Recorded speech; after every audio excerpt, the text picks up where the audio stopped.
it's maybe the most well-known fact about the book of Esther, that it is the one book of the Bible where the name of God does not appear even once.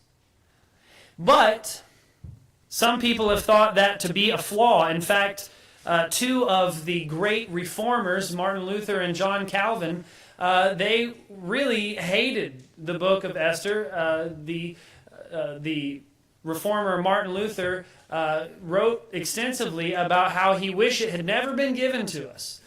John Calvin, he actually wrote a commentary on every book of the Bible except for one, and that was the book of Esther. The book of Esther is a peculiar book, but the thing which was viewed and has been viewed as its biggest flaw, which is that the name of God does not actually appear in the book, is actually a quite ingenious method used by the author, who his identity is unknown as to who the author is, but it's quite an ingenious tactic in removing the name of God, not allowing it to appear. What has happened is it creates in the reader this longing to figure out that is it true that if the name of God isn't in this book, that God isn't in this book? And so what you're forced to do is to look through the story and to find moments where you don't necessarily see the name of God, but you are looking for the actions of God, where God is intervening in this story in ways that only God could. And regardless of whether or not he is specifically mentioned by name, what we do see, without a doubt, is a variety of examples of where he has intervened and shown up in... I'm sorry, my tab got moved to the wrong place, so I'm trying to look up the table of contents and find the right page and talk at the same time. I'm sorry, I put my marker in the wrong place. I literally put a bookmark in there. What am I thinking? Page 639? All right, it's going to be the same in every Bible. If the name of God doesn't appear in a book, how does that book show up in God's Bible, in God's Word? How is that possible? And the question is, does that make it unworthy of being in? Should it have not made the final cut? And this is not the case, because rather than just seeing the simple name of God mentioned, what we see is a variety of instances where God is acting in ways that only God could do. The story of Esther takes place at a unique time. We have looked all throughout the Bible, throughout history, as we have literally been reading the Bible, and then I'm preaching from something we read in the previous week. We're reading chronologically through the story each week. And as each installment goes, we're learning a little bit more about the story of Israel. And the story is good in some places and bad in a lot of others. And sometimes they're united, and sometimes they're not, and sometimes they're in Israel. And recently in our sermons, they have not been in Israel because their sin led them to the point where God said, you cannot be in this land anymore. I can't let this sin go unpunished. They were taken away as captives into exile to a place called Babylon, modern-day Iran. They lived in Babylon, and there's actually a book of the Bible where you get to figure out what life is like for a Jew that lives in Babylon. We've had lots of books about life in Israel, but now you get to see the life of a member of the nation of Israel, but in Babylon, and that's a book called Daniel. Daniel is a book that describes what it's like for a Jew who follows Yahweh to live in a foreign land, where there is no temple and there are no priests and there's no sacrificial system, but they're still trying to follow God the best that they can. That's the book of Daniel. Daniel is the Jews in exile, specifically in Babylon, but at the end of the book of Daniel, Babylon is not in charge anymore. The Babylonian Empire falls, and they're taken over by a group of people called the Persians, a collaboration actually of two ancient Near Eastern powers, the Medes and the Persians. They're taken over, and Babylon is no more. And Daniel actually has a section where he's a big deal in Babylon, and then there's another section of that book where he's a big deal in Persia. The book of Esther happens at a unique time. After the book of Daniel concludes, there is a period of time where Persia has taken over, and by God's miraculous mercy, the king of Persia has this moment, this epiphany, where he says, I have a great kingdom, and I didn't get it by myself, but actually God has given it to me. And in order to say thank you, I'm going to allow the people of God, the people of Israel, to go back to their homeland. The Jews, you are all in exile here, you can go back. After Daniel's time, or really at the end of Daniel's time, he may have even still been alive, the Jews get to go back from exile into the promised land. They get to return home. But unfortunately, many of them decide that they would rather stay in exile than return to the promised land. What you have in the book of Esther is the story of what life was like for the Jews who lived amongst the Persians and who chose not to return back to the promised land. Esther is the story that shows what it was like for Jews not to return to the promised land like they had the opportunity to do, but they stayed back in Persia to live life there. The story of Esther takes place in the capital city of Susa. This is the head of the Persian Empire at the time. And the story has a bunch of moments that don't specifically use the title of the God of Israel, of Yahweh or Elohim or any of his other names. But there are stories in which he is undeniably present and at work in people and in various places. This is the story of how God was still working in the people of Israel and his people, even though they were not in his promised land. The question that the people who are far away from the promised land have always been asking themselves, whether it was in Persia or whether it was before that in Babylon, the question was always this: if we're not in the promised land anymore, is God done with us? Is God still with us? Is God still working for us? Are all the promises that God made, are they still active? Are they still in play? Is God totally done with us? And the book of Esther is supposed to be an argument to the contrary. It's supposed to be answering that particular question. If the question to the Jews who are far away from the promised land, if the question is God done with us because we're not there? We're not close to where Abraham and Isaac and Jacob are buried, where David had a kingdom and where the temple was built. Is God done with us? And the answer that Esther gives is no. God is still active. And actually what happens in the book of Esther, there's something that we think about that in World War II that had similar undertones. We call the attempted extermination of the Jewish people during World War II by Adolf Hitler, we call that a Holocaust. But that is not the first time that somebody has tried to wipe out all the Jews. In fact, there have been a number of times throughout the biblical story in which the actual existence of the Jewish people is threatened. There have been a variety of times where a great Holocaust of Jews is attempted in, for instance, the story of Exodus, where they throw all the baby boys into the Nile River. There is also an attempted extermination of the Jewish people, or a Holocaust of sorts, in the New Testament story. When Jesus is born, he has to flee to Egypt to save his life because they're killing all the little Jewish baby boys. This story is another type. This is another example of where someone tried to exterminate the people of Israel, God's people. They were Their existence was threatened in the book of Esther. And Esther plays a role in single-handedly preventing the annihilation of her own people. And the book, there's a downside to doing what we're doing. My desire was that we would read the Bible, and I'm preaching through it as we read it. The only downside to that, or one, I guess, the downsides to that, is that you don't get to stop and stare for very long because we're moving. So it's the best I can do to try and pick a passage which typifies big portions all at once. And I believe that we can find this in chapter 4. Go to Esther chapter 4 and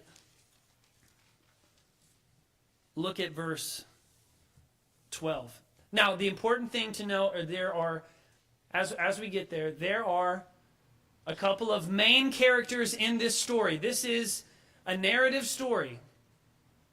And if you have heard me preach or talk about the Bible at all, you know that I view the Bible, it's not just my personal preference or opinion. The Bible is a story. It is a narrative. It has characters. It has a plot line.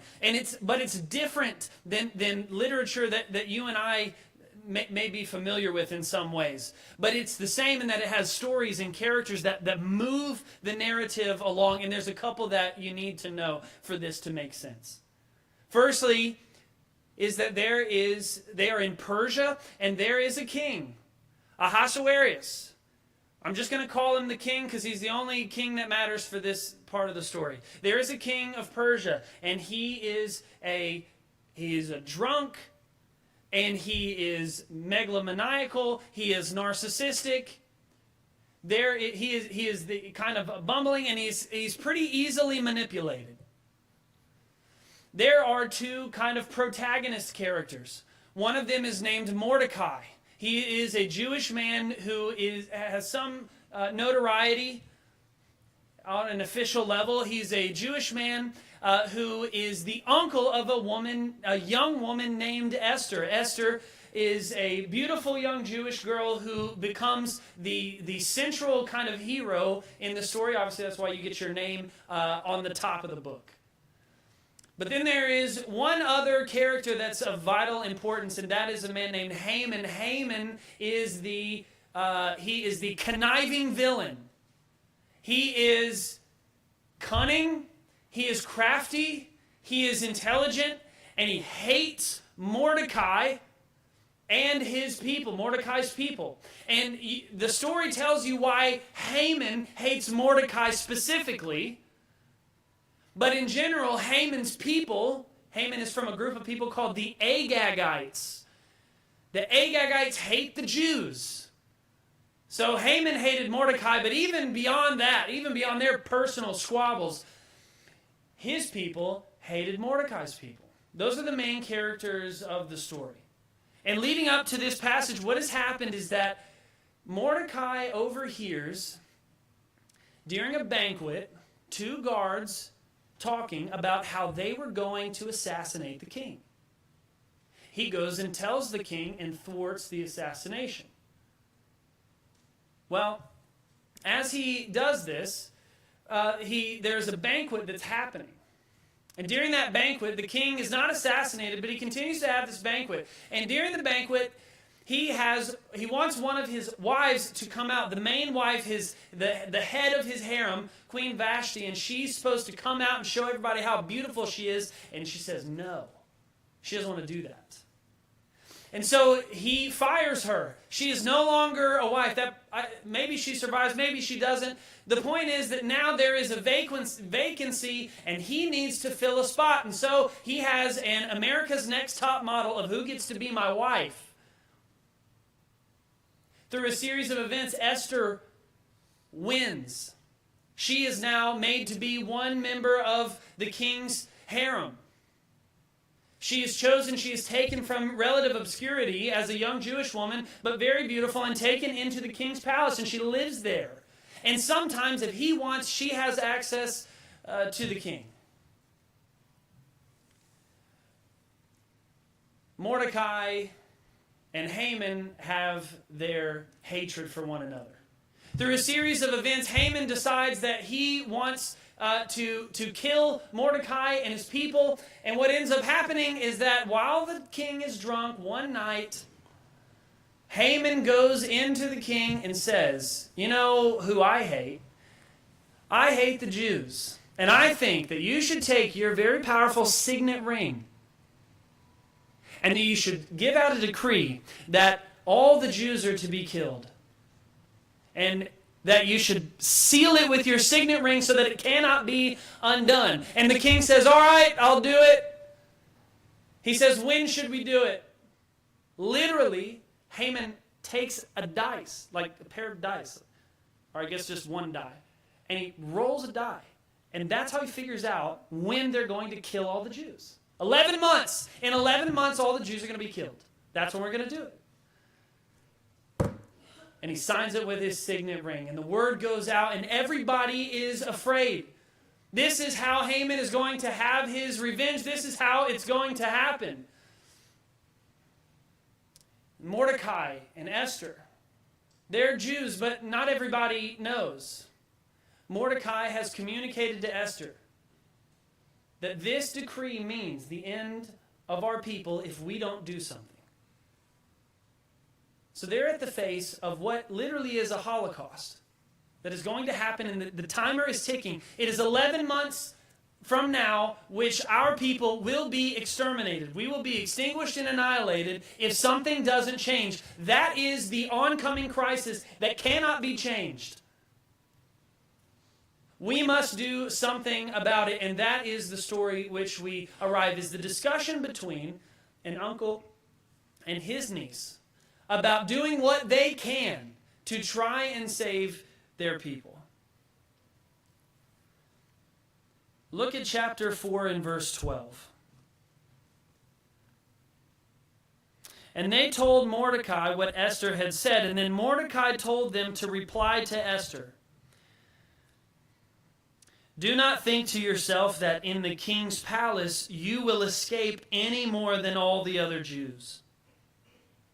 For if you keep silent at this time, relief and deliverance will rise for the Jews from another place. But you and your father's house will perish. And who knows whether you have not come to the kingdom for such a time as this.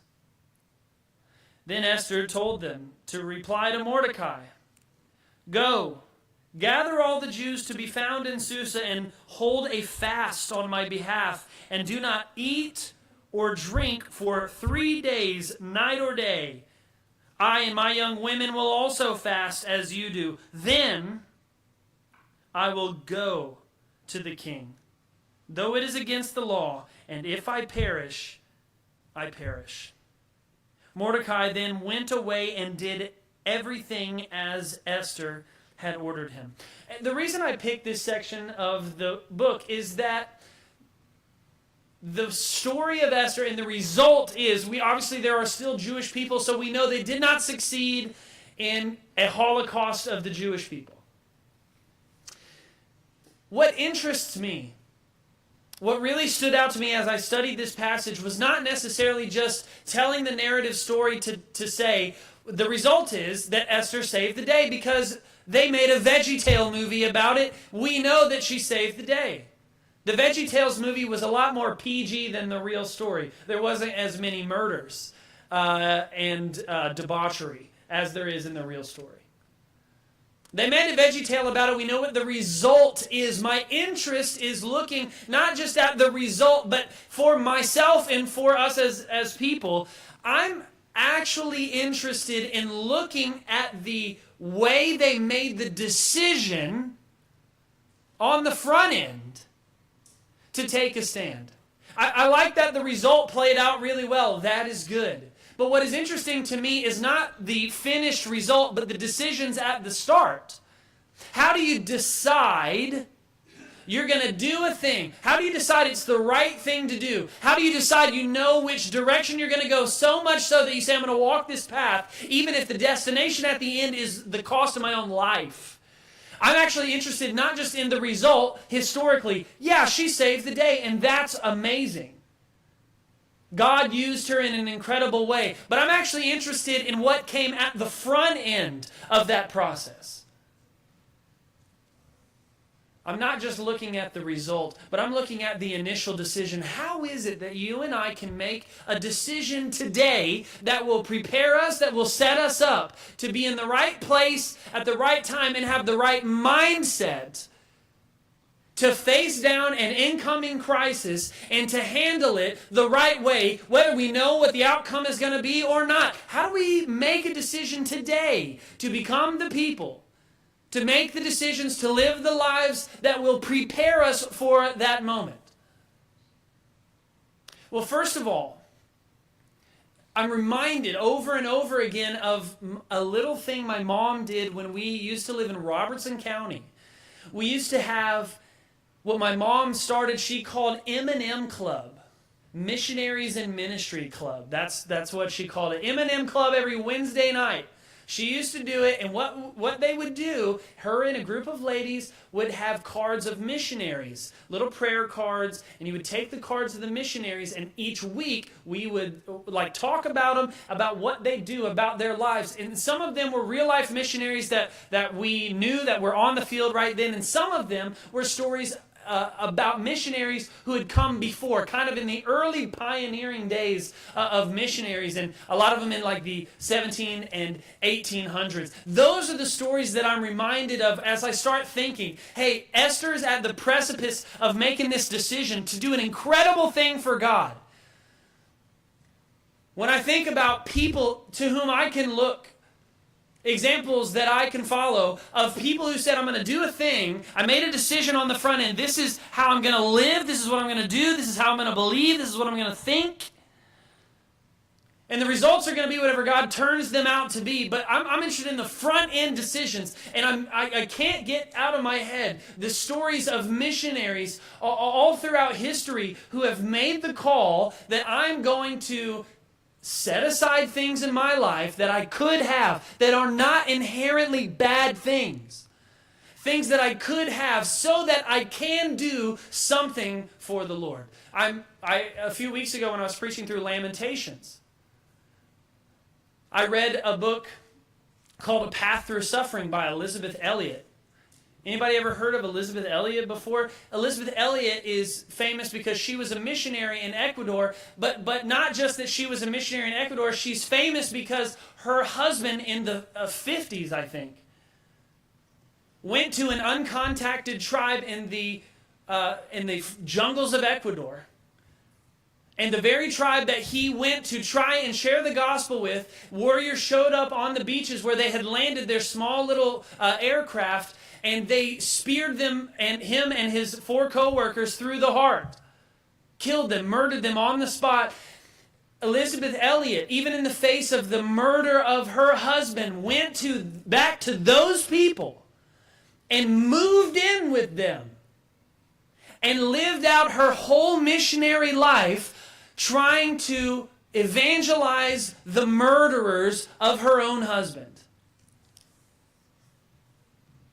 And that's the result that came out of it, is this great story that everybody knows. But what I'm so interested in is, how did Jim Elliot decide from the get-go that of all the things he could have done, he was going to take him and his wife and his 2 kids, and they were going to move to Ecuador, to the jungles, far away from their grandparents and their family and anybody they've known, and nobody who speaks their language lives near them, and they were going to go and risk their lives to do what they thought God wanted them to do. That's an interesting decision.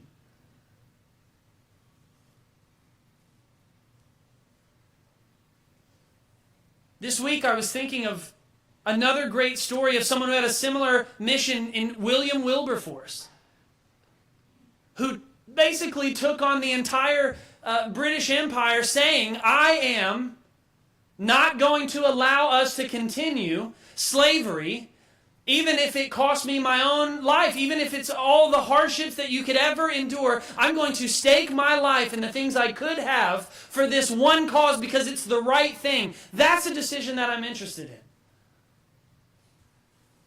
I'm interested in my dad being a 36-year-old pastor in rural Tennessee with 5 young kids, who simply says yes to a request that a group of missionaries come and make a presentation at their church, which is a thing that has happened at this church many times before. And he said yes to that. I'm interested in a guy like that saying yes to, you know what, you guys can come and just give a presentation. And that presentation leads my dad to say, I'm going to sell everything I have.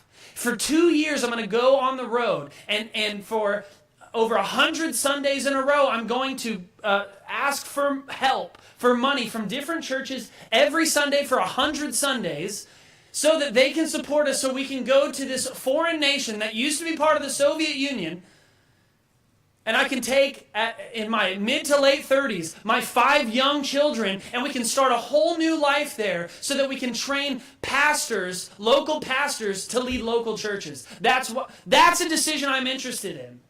And that's a decision I see here.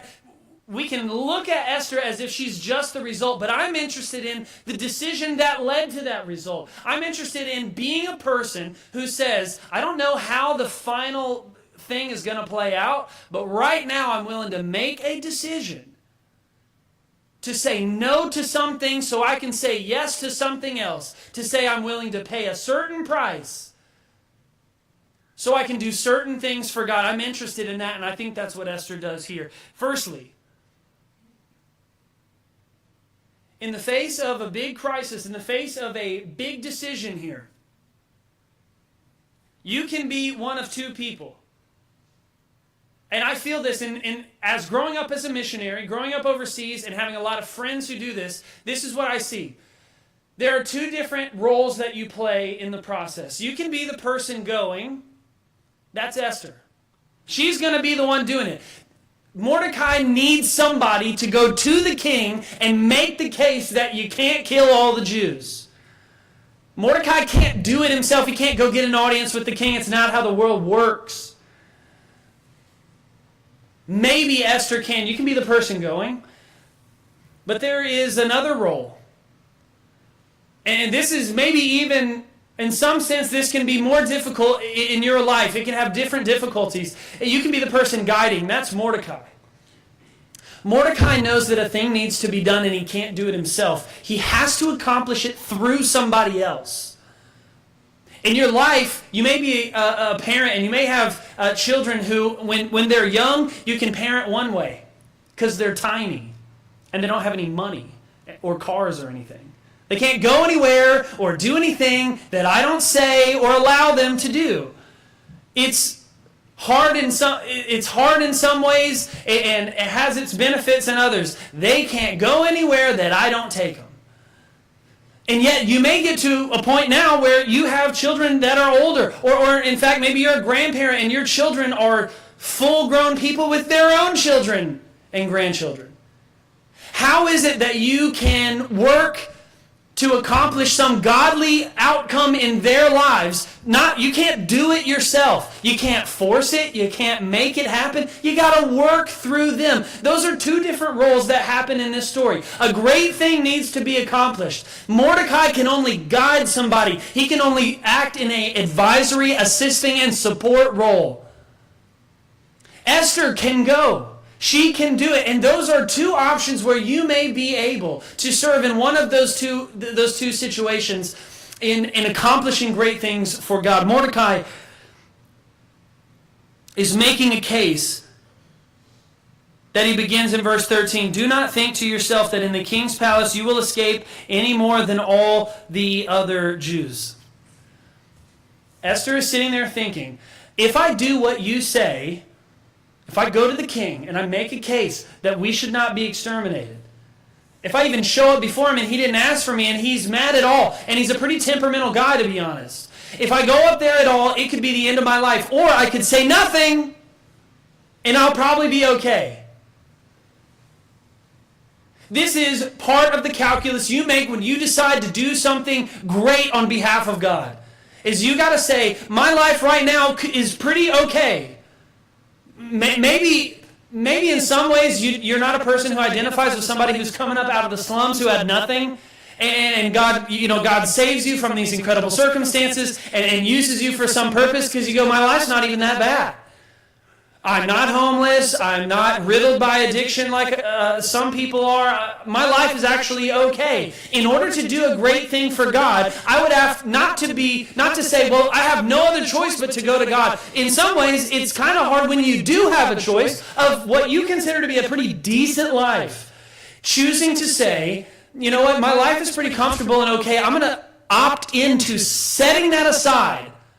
I will willingly set aside those things so that I can do something great. That's not an easy decision to make, and yet that is what is at the forefront of what happens in the story of Esther. She has to decide to set aside a palace life that has a lot of amenities and privileges. that will never lead her into homelessness or helplessness, which as a woman in the ancient world is always an option. That's always a consideration that could happen. She has to be willing to say, I'm going to set this aside. And Mordecai can't force her to do it. He has to convince her that it's the right thing to do. He can't do it by force. It must be by some kind of word or argument or persuasion. He says in verse 14, if you keep silent at this time, relief and deliverance will rise from the Jews from another place. You realize that to do something great for God is a privilege. He didn't require your help. It's not a symbiotic relationship. There isn't a synergy between me and God where he does a part and I do a part, and then collaboratively we come together to make it happen. That's not the case at all. It's a privilege. You get to do something great for God. It is an honor that he lets you join in the work that he is doing. And if you choose not to do it, it's not that you can say, my dad always said, don't overestimate how important you are in God's plan. Mordecai hits this right on the head when he says, if you keep silent and you don't do it, it's still going to happen. God will bring deliverance from another place. Getting to do great things for God is a privilege. It's an honor that he bestows upon us, and we can do it if we will choose to set aside some of the things that the world offers us, which are comfortable. We have to pay a cost. We have to set aside some of those things. And growing up as a missionary, I'll tell you what it is. When you go to the mission field, and I use this as a personal example because that's what I know and what I've seen. And here's the thing, when you become a missionary, there's a lot of things that come with moving that you may not consider. One of the things that happened to us is, I think I've shared with some in here, is that we sold all our stuff and we fitted into like 28 boxes. We had 28 boxes. We sold all of our things and we moved away. Those are all parts you would expect. But what we didn't expect was that while we were there for 4 years, my grandmother got her 4th round of cancer and died, and I didn't see her for the last 4 years of her life. That's a cost that my parents paid, that I paid, that, to be honest, my grandmother paid that price. Should we have gone or should we not? Was it wrong for us to go if that meant, and by the way, my mom is an only child. There are no other grandkids. All 5 of us are in the Soviet Union in the last 4 years of her life, and she died and we didn't see her till her funeral. That's a cost that she paid. That in some ways we paid that we didn't expect. But just because we paid that price, does that mean that doing a great thing for the Lord was not worth it? I don't think it is. In fact, I think it is almost always the case that God will ask us to pay some price before something great can be done in his name. In fact, maybe it's the case that things which come at no cost are inherently not that great. If they were free and they were easy, how great could they really be? That old saying, if it was easy, everybody would do it. And let me tell you, on this earth, to accomplish something great for God cannot be easy, because there is a battle, a war that is going on that you maybe can't even see with your own eyes, that is behind the scenes. A spiritual war. God has an enemy who does not want any of his purposes to be accomplished through any of his people. So you always have somebody trying to prevent you from accomplishing the things God wants you to do.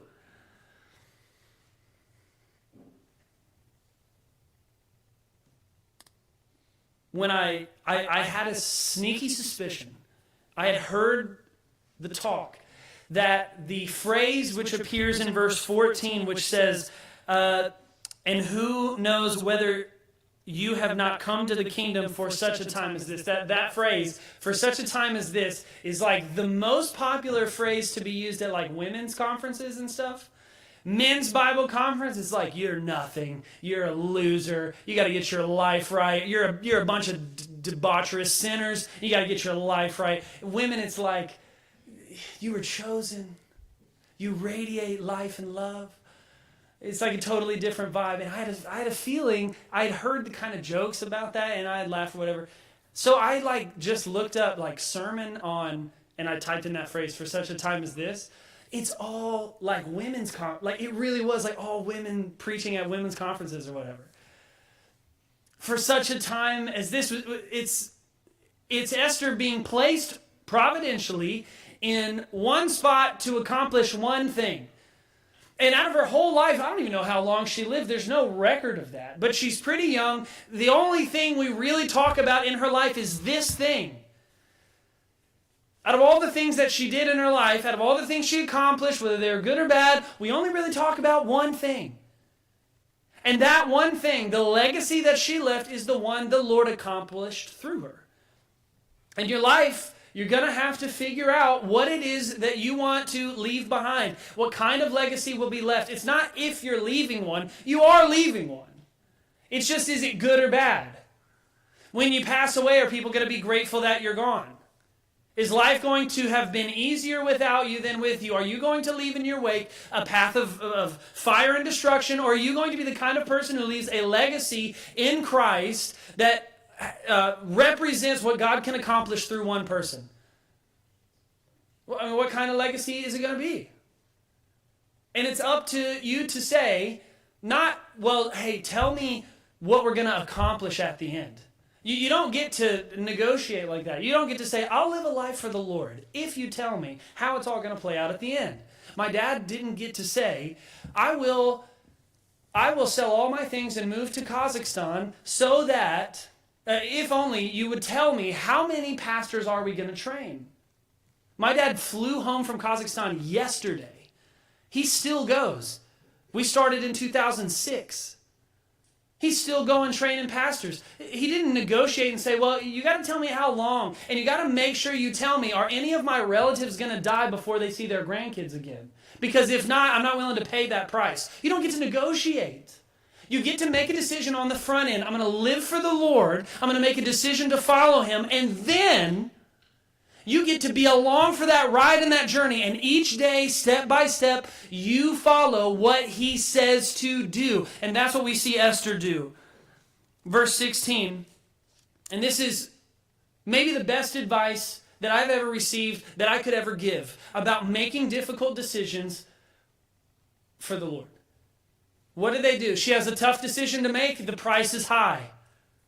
What does she say to do? She says to Mordecai, go gather all the Jews to be found in Susa, the capital city. Is a big city. And fast. What is fasting? You fast to find the will of God. That's what fasting does. This is biblical. This is a common occurrence. If people don't know what to do, they fast. They take a break from eating. And I'm not a doctor. I have no idea what your particular medical condition is. I'm not saying you should hurt yourself. I have a friend who fasted for actual 30 days, and he lost like 90 pounds in 30 days, which like cannot be healthy. He's insane. He was the best man at my wedding, but he's insane. I'm not saying do this. If you need to find the will of God, what is an actual practical thing? Sometimes I didn't like, as a young person growing up in the church, that people would give you advice about the Christian life that was very abstract. Find the will of God. You're like, yeah, but like specifically, what am I supposed to be doing? You need to follow God's plan for your life. I'm like, yeah, but what is it? How do I find it? Someone help a brother out, please, I'm begging you. What is it supposed to be? Practically, this is what the people of God have done. Old Testament, New Testament. Jesus himself, before he started his ministry on earth, fasted 40 days and 40 nights. I'm not asking you to do that, but if you need to find out what the will of God is for your life on the front end of a big decision, this is what the people of God have always done. Fast. They do it for 3 days and 3 nights. You guys fast, I will fast. Why fast? Here's what you're doing. Literally what you're doing when you are fasting is you are setting aside things, physical things in this world to focus your attention on things in another world. You're setting aside things on earth to focus on things on heaven. And why do you have to fast with food? Well, in theory, you could fast from a variety of things. In my high school, growing up, I went to a missionary kid high school overseas, and they used to have like a sign-up sheet, not like a normal high school. It's weird. We used to fast for like certain times of the year, and you would sign up for different things you're going to fast from, not just food. You could fast from your social media, from your phone, from, whatever you might fast from as a 14-year-old. But they're fasting from food, and it's basically always been food for like forever. For all of the Bible, it's always food. Why food? What's supposed to happen is that each time your body has that pang of hunger, it's supposed to remind you, I need to pray right now. I need to ask God what it is he wants from me. I'm taking a break. I'm setting aside something in the world. And you don't have to fast for 3 days and 3 nights. You don't have to fast for 30 days or 40 days. How about just try fasting one meal a day for a week? What if you just didn't do breakfast for a week? So that in the mornings you could have a little extra time to pray. And that when you felt that pang of hunger, and you are going to be hungry, you'll actually be shocked as you fast longer, you don't even really get as hungry as you used to get. And I don't know the science behind it. I think your body starts like eating itself or something insane, but you're supposed to feel the pains of hunger, like I'm missing something in this world. Oh yeah, that's right. I need to turn my attention to heaven. That's exactly what Esther does. If you want to know how a person makes a decision to do something great for God, when the cost, if it doesn't work out, is that she dies and that her entire race dies. If you want to know what a person is thinking, what's going through their mind before they make a decision of such gravity and weight, this is what they first decide to do. I'm going to fast. I'm going to ask. I'm going to take a break from worldly things so that I can focus on heavenly things. And each time, if you're fasting from your phone, if you're fasting from social media, each time you want to pick up your phone, you go, you know what? I need to spend a moment in prayer. Each time you feel that hunger pain, you know what? I need to spend a moment in prayer. They fast to find the will of God. And then she says the last statement that I think is maybe the most important. Then I will go. I fast and then I go. Then I will go to the king, though it is against the law. And if I perish, I perish. And I always read that phrase in a Russian accent because it reminds me of Ivan Drago in Rocky IV saying, if he dies, he dies. If I perish, I perish. What I've noticed in the great stories of my mom's M&M Club and in the great stories of people who have accomplished remarkable things, especially missionaries, is that their primary concern was not for their physical comfort or safety even. I look back at some of the things we did when we were on the mission field, and they were legitimately dangerous things. Places that I was talking to a guy in the military, in 2009, I was in the mountains of Tajikistan. He was like, you should not have been in the mountains of Tajikistan in 2009, dude. What are you doing? It was like, it is impossible for us to continue in this life and do great and wonderful things if our primary concern is how much comfort can I have and how much safety do I need. And the reason we live like that is because we have a hope that there's something beyond this physical world to which we are being called, a promise to which we can hold that is beyond this physical world. So even if we die, we live. In fact, one of the saddest things we could do is to live a life in complete comfort and in complete safety, to do nothing great for the Lord, and then die. And to be honest, you could look at that and say, you know what, I haven't done anything I haven't like worked for the devil or anything, but you got to realize the devil doesn't want you to work for him. All he wants is for you to not accomplish the things that God would have done through you. A mentor once said to me, there's no telling what God would have done in my life if I had a little more self-control. I can't get that out of my head. What would he have done? He could do unbelievable things, and he's invited you as a privilege. You get to be a part of them. If you will set aside some things, there is no way to say yes to God without saying no to something in the world. You got to say no. You can't say yes to everything. And maybe he'll ask you to do something that might even be at a risk of your life. I mean, it's certainly, if you have been alive and on your phone or in the news at all, you have seen the story of a guy who said yes to doing something he thought was great for God, something great that he accomplished. Charlie Kirk accomplished some things that were great and not done before for maybe ever. And I think like right now, there's 100,000 people gathering to honor his name and his legacy. And if he had decided, I'll only do the things which I can do, which will keep me safe, then none of that could have been accomplished. And I want us to know that the comforts in our lives, or even the safety of our lives, is not the primary concern of our faith in God. If I perish, I perish. I read it and go, I would say that too. In my mind, maybe I think I would if I were in that situation, but I don't even know that that's true. I pray to God that if that situation, if that decision comes to me, I would say, you know what? I have a wife and kids, but if I perish doing what I think is good for God, something great for the Lord, if I perish, I perish. But let's be honest, in our lives, we're not doing things for God to which the cost is far less than perish. We're not saying no to things God wants us to do because the downside is we die. Death is not really on the table for a lot of what God's wanting you to do. He's asking you to do things to which the cost is minimal. He wants to have a relationship with you which you could have if you didn't spend as much time on your phone, which in comparison to death is a small price.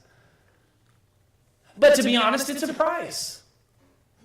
And we all have to pay it in some way, in some form, at some time. You can't say yes to everything in the world and expect to be able to say yes to everything for God. Nobody in the Bible has ever been able to do that. It won't start with me.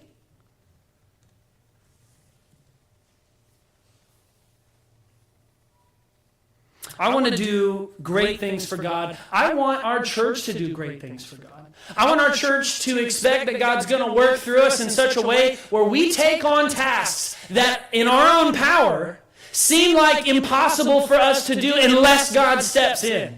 I want us to try to reach lost people in our community to such an extent that it goes, you know what, if God weren't able to step in, then it's all going to fall apart. I want us to do great things for God. And those things are going to come with some kind of cost. And it's not my experience that in the United States, the cost that God is asking is your life. Like you're going to die if you say yes. You're not opting into a death sentence, even though in the rest of the world, our brothers and sisters in Christ, that is the price.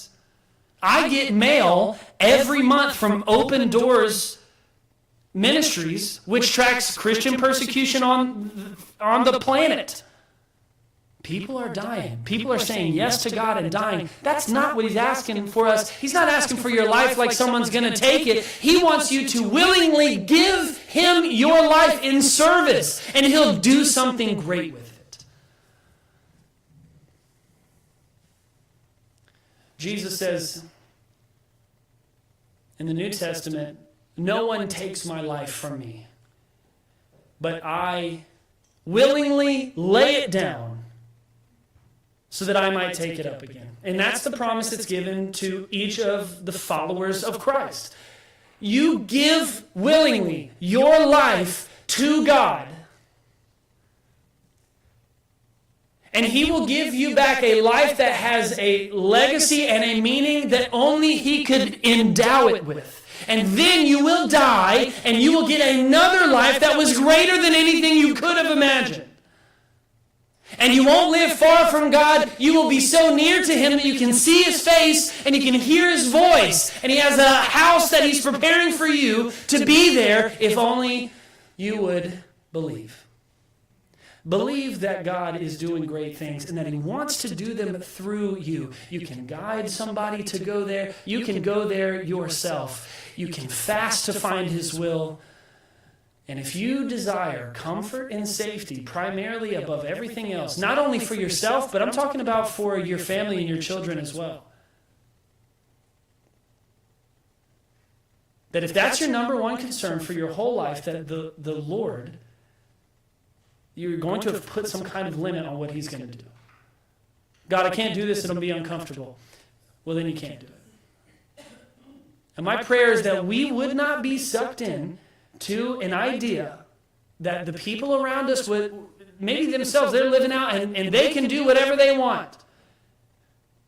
Don't be sucked into this idea that comfort and safety is God's plan for your life. It's not. There's something great out there that God wants to do in you and in our church. And there will be a cost. And we have to decide now if we're going to pay. We don't get to hear what he's going to do if we say yes. You just have to say yes, and then you'll have a mission if you choose to accept it. Let's make a choice on the front end to do great things for God and then leave the legacy up to him. And I think that's the best that we can do with our lives here as individuals and as a church. And that's my prayer for Oakwood and for each of its members. Father, you are doing great things in this country, in this world, but specifically in Woodlawn.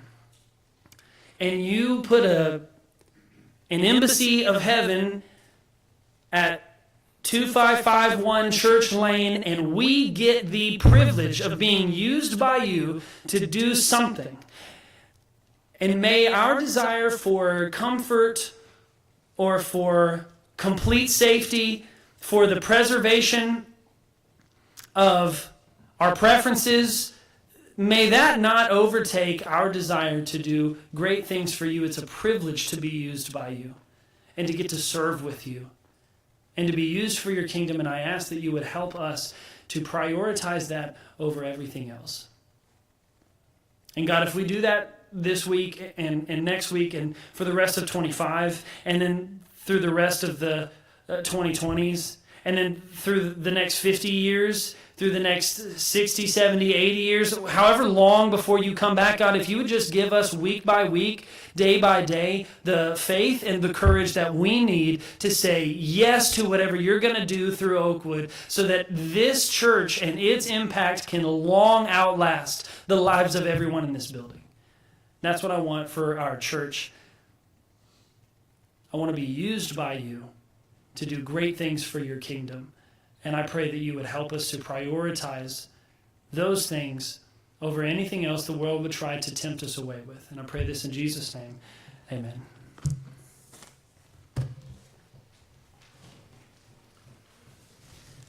Our hymn of invitation this morning is on the Old Rugged Cross. Would you stand with me, please?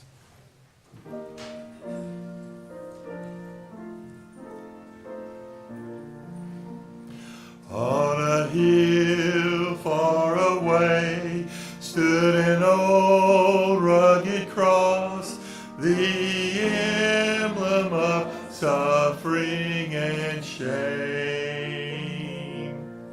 And I love that old cross where the dearest and best for a world of lost sinners was slain. Thus cherish the old rugged cross till my trophies at last I lay down. I will cling